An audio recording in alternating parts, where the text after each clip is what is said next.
En abril pasado culminó un largo proceso de donación de tierras al Estado por parte de la Fundación Tompkins Conservation, un proceso que en sus inicios generó suspicacias, dudas en torno a los reales intereses del norteamericano Douglas Tompkins, fallecido en 2015.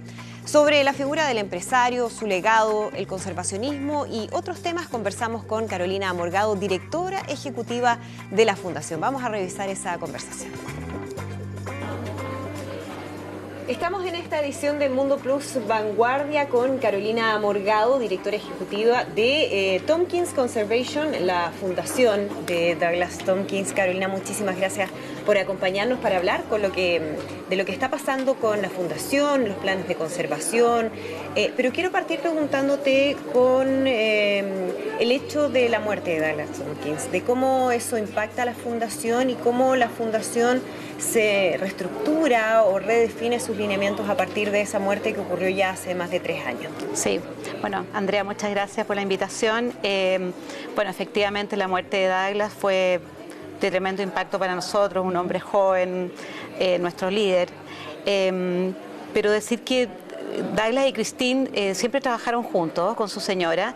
Ellos dirigieron siempre ambos proyectos, solamente que Douglas, su micrófono era mucho mayor. Él era el que estaba siempre en las cámaras. Así que Chris continuó con la visión. Por supuesto que fueron 3 años de reestructuración, de replantearse, ¿cierto? Una muerte inesperada, de replantearse cuál es nuestra estrategia para los próximos 5 o 10 años.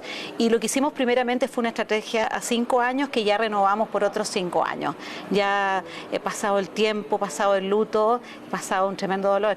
Tremendo dolor para todos. Y con un desafío importante para su viuda, para Chris, que tú mencionabas, y para todo el equipo, ¿no? que estuvo siguiendo sus pasos. Hace pocas semanas, a fines de abril, conocíamos de cómo se concretaba la cesión, ¿no?, de tierras del Parque Nacional Pumalín y del Parque Nacional Patagonia en el marco de todo este trabajo que se venía haciendo para crear una gran red de parques nacionales. Cuéntanos un poquito en qué situación estamos en ese sentido y cuáles son los planes que existen a futuro. Bueno, luego de haber donado todas nuestras tierras durante la administración de la presidenta Bachelet para crear 5 nuevos parques nacionales y ampliar 3, ya habíamos creado otros 2 parques nacionales con el presidente Lagos y el presidente Piñera anteriormente. Donamos todas las tierras y los decretos de los parques fueron saliendo uno tras otro. El último y quizás el más importante fue el Parque Nacional Cahuéscar con 2.8 millones de hectáreas protegidas en la tierra y 2.7 millones de hectáreas protegidas en el mar. Un gran logro para la conservación de Chile. Pero de todos estos parques, hay 2 parques que nosotros desarrollamos completamente en los últimos 20, 25 años y 15 años respectivamente, que son el Parque Nacional Pumalín Douglas Tompkins y el Parque Nacional Patagonia.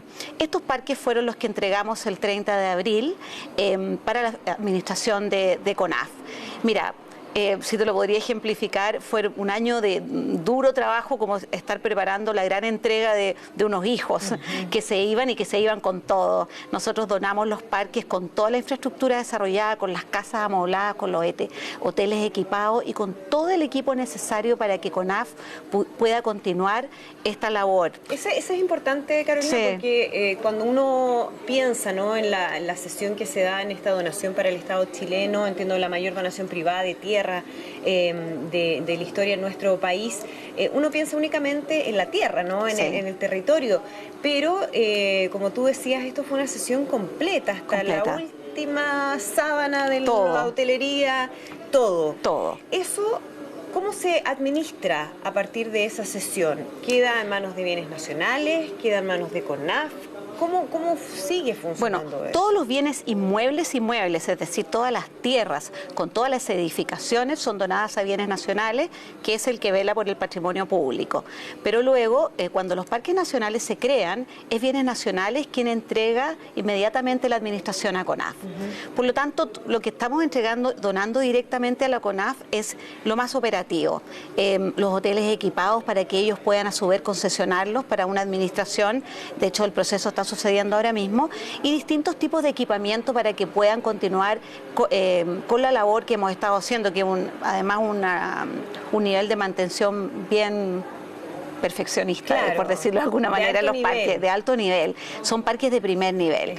Entonces estamos precisamente, de hecho ahora tengo una reunión con CONAF, estamos precisamente entregando todos estos equipamientos para que ellos puedan continuar con esta labor. Y no es la única manera en que lo van a hacer. Ellos, en el caso del Parque Pumalín, contrataron a todo nuestro equipo de guardaparque. Por lo tanto, vemos que la transición incluso va a ser más fácil en la mantención de los parques. Porque se mantienen las mismas personas, básicamente. Se mantienen las mismas personas, el mismo expertise, te diría que las mismas condiciones. Es una apuesta que estamos haciendo al fortalecimiento de las instituciones públicas, a mirar los parques nacionales de otra manera. Tú mencionabas lo que tiene que ver con esta licitación, ¿no? Entregar a concesión la administración, por ejemplo, de lo que tiene que ver con hotelería, con ese tipo de servicios.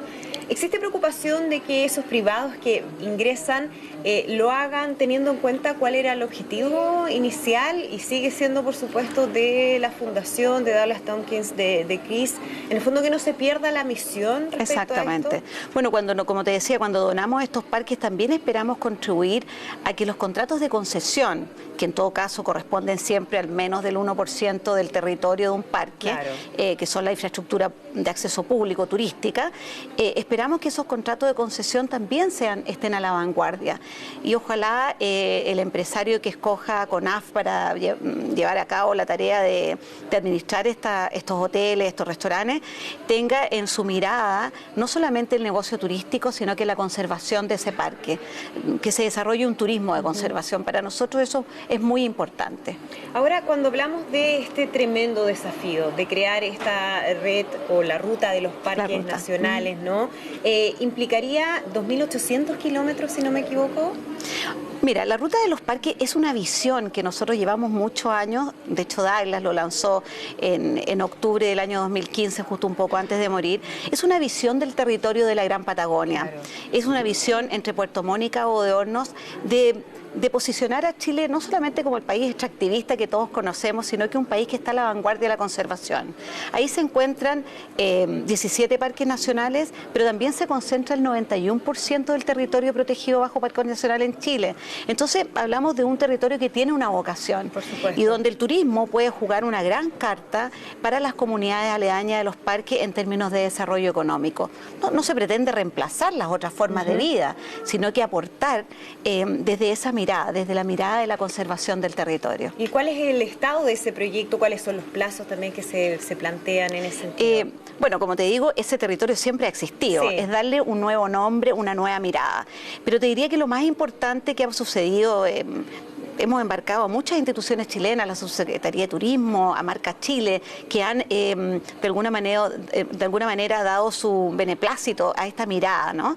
Pero también firmamos con el presidente Piñera el pasado 9 de mayo un acuerdo para nosotros como organizaciones filantrópicas junto a otra organización muy grande que es The Pew Charitable Trust, de liderar el levantamiento de un fondo privado para desarrollar los parques de la ruta de los parques de la Patagonia y realmente traer fondos no solamente al desarrollo de los parques desde el punto de vista de la infraestructura, sino que mucho más importante desde el punto de vista de la gestión, para asegurar su permanencia ecológica, pero lo más importante, para desarrollar esos parques y las comunidades aledañas de manera de crear círculo virtuoso, ¿no? Por supuesto. Porque son las mismas comunidades, si ven en esos parques una posibilidad de mejorar su calidad de vida, son las mismas comunidades las que se transforman en guardianes de esos parques. ¿Y qué ha pasado? Eso es súper interesante con las comunidades, porque si uno vuelve atrás, ¿no?, en el tiempo, quizás en un comienzo se veía con algo de suspicacia, no sé si directamente de las comunidades,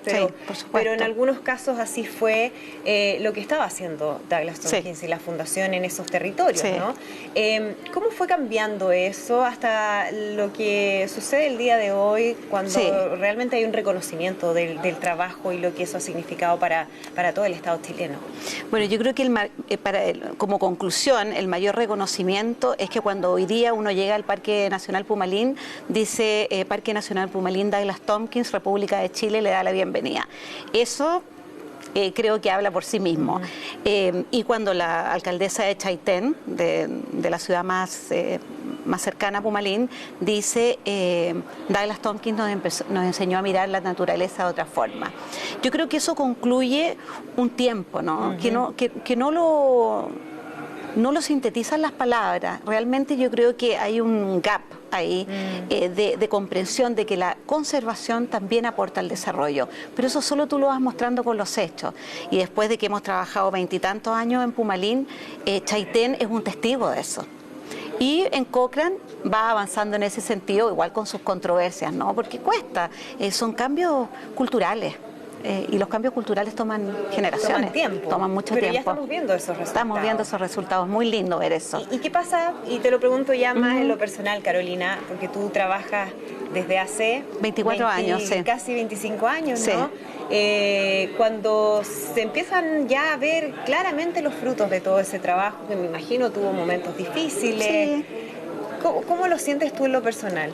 Mira, en lo personal siento, bueno, obviamente soy muy alineada en la forma que hemos enfocado el trabajo y hemos mirado las dificultades como oportunidades, te diría. Sin esa controversia no está la posibilidad de dialogar y de producir estos cambios. Entonces, lo veo como necesario. Es imposible hacer los cambios de otra manera.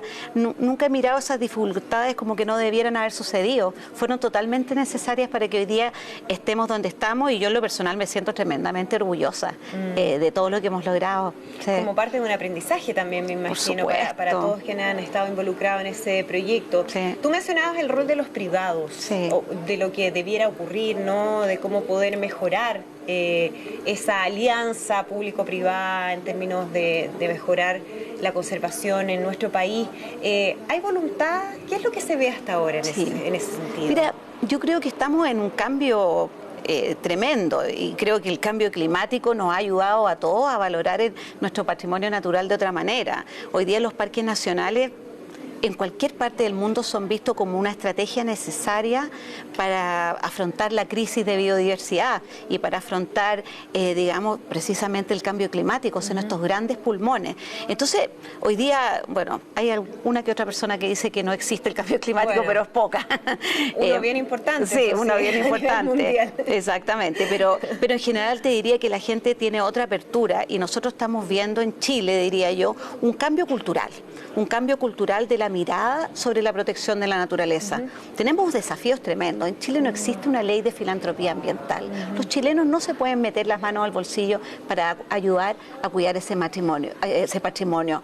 Y entonces yo creo que ese cambio es necesario. Es un cambio cultural importante para involucrar a la sociedad civil en la protección de nuestra naturaleza. O sea, hay todavía desafíos desde el punto de vista, por ejemplo, legislativo en ese aspecto, ¿no? Por supuesto. No estamos todavía a la altura 100% de lo que requiere el país para enfrentar este gran desafío. Es que mientras no podamos como sociedad civil involucrarnos como nos involucramos, digamos, con la pobreza, con las enfermedades, no podamos involucrarlo con nuestra casa, ¿no? La naturaleza donde vivimos, entonces es difícil producir ese cambio.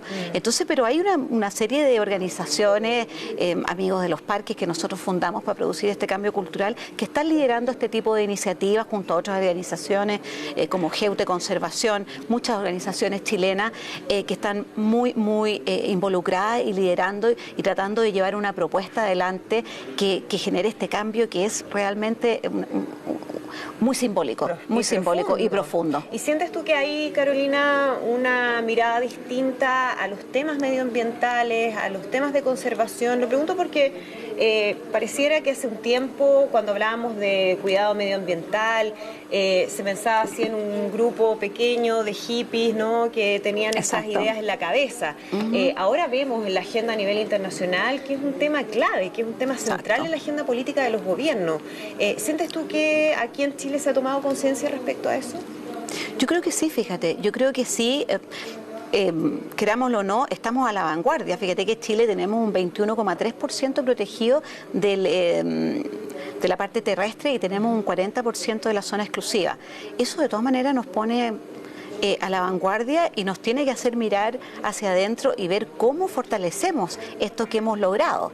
¿Te fijas? Entonces yo creo que sí, yo veo a la administración actual y a la administración anterior queriendo sumarse. Bueno, y hay todo un movimiento mundial de llegar al 2030 con un 30% de la tierra protegida y creo que como chilenos podemos aportar mucho.